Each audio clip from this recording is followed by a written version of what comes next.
Hey guys, Script here with another video, and this is from Script News. This is not my website, but it happens to have a very appealing title, I would think, wouldn't you?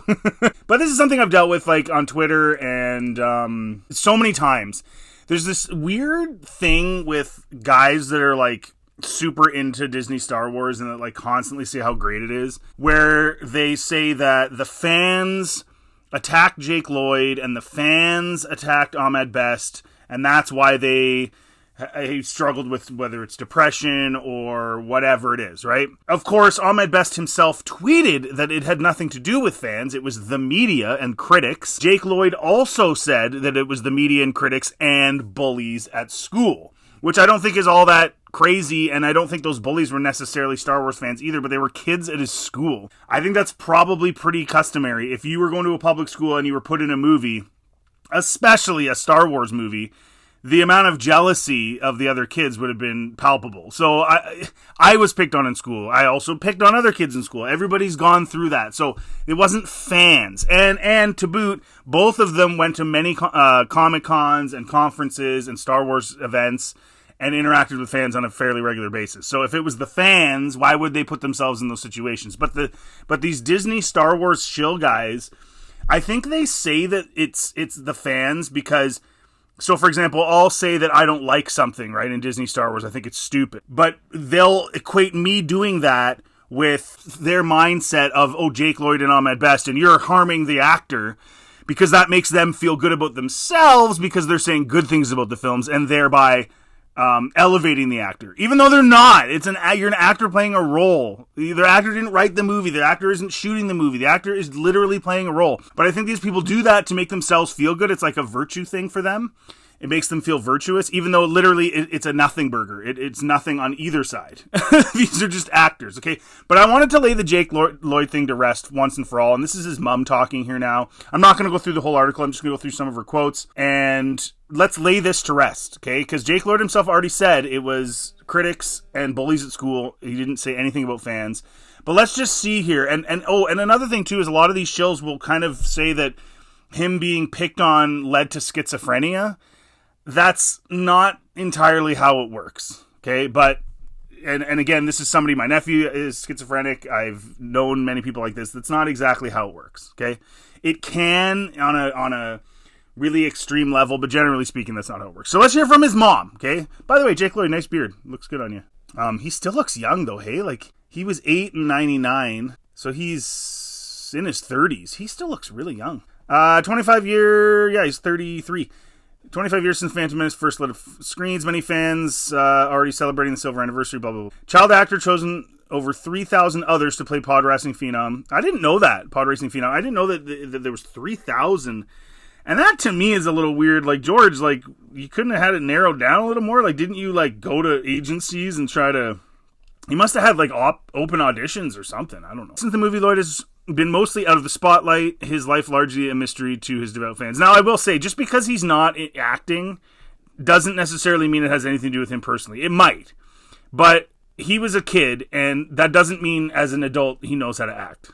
He wasn't exactly spectacular in the movie either. Many of the actors weren't, quite frankly. Even in the original Star Wars, Mark Hamill was pretty cheese. So at least for the first half of the movie anyway. So just because he hasn't been in movies doesn't automatically mean it's because of some horrible thing. It could just be that he's just not that good of an actor either, right? We don't totally know that.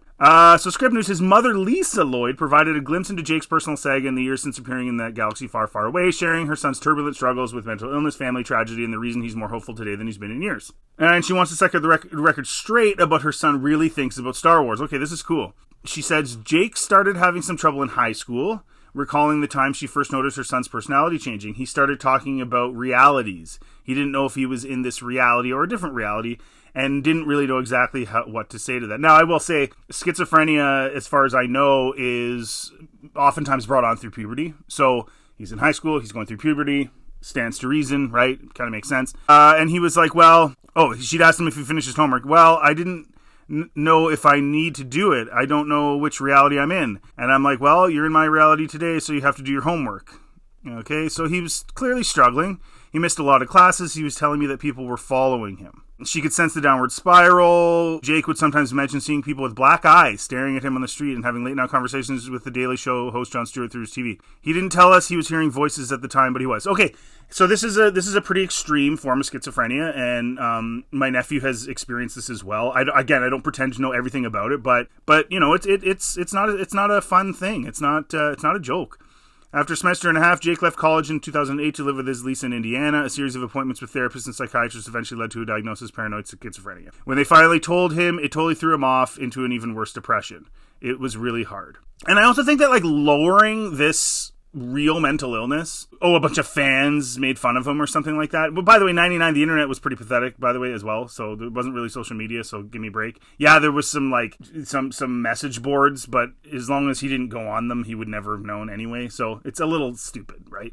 But to lower it to just schizophrenia is caused by people making fun of people on the internet, like, this is a serious mental illness, and the people that say that, these Disney shills that say that on Twitter, you should be ashamed of yourself, honestly. Like, you're diminishing it almost to like a nothing. Like, it's not just because somebody made fun of somebody, it's a real serious mental illness. Like, it's so stupid the way that these people act.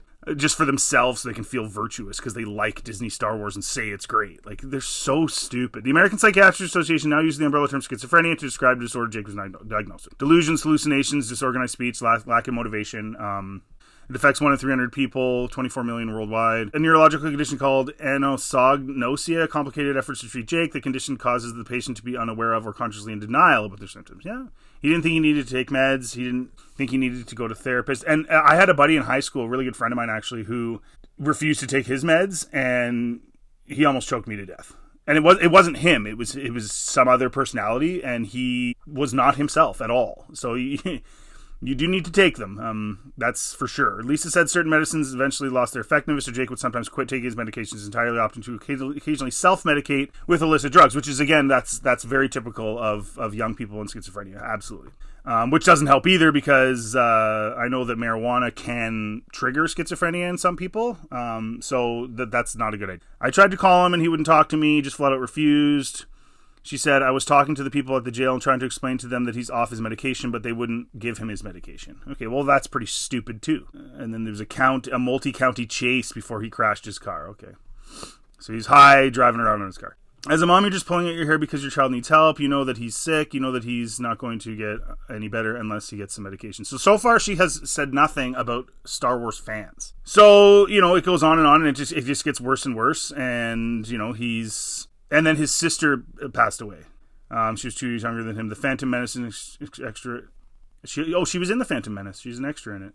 Lisa said her daughter always had a knack for encouraging Jake to take better care of himself and stay on track. Unexpectedly died in her sleep of natural causes. She just couldn't handle it. He didn't know how to process it. Yeah. Sometimes he would just start saying that he really missed Madison. That's about as much of a conversation as we'd have about it. Yeah. I mean, that's not going to help. That's super sad. At least he was acknowledging it. He suffered what his mom called a full-blown psychotic break in 2020, in March last year. She was driving home, picking up food at McDonald's. Lisa noted that Jake was already having a bad day.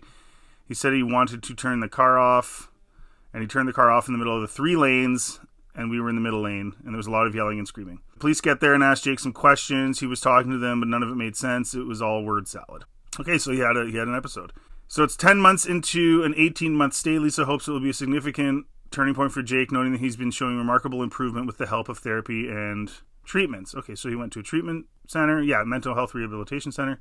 He's doing much better than I expected. He is relating to people better and becoming a little more social, which is really nice. Okay. He's also starting to understand more about his condition and the importance of consistently taking his meds.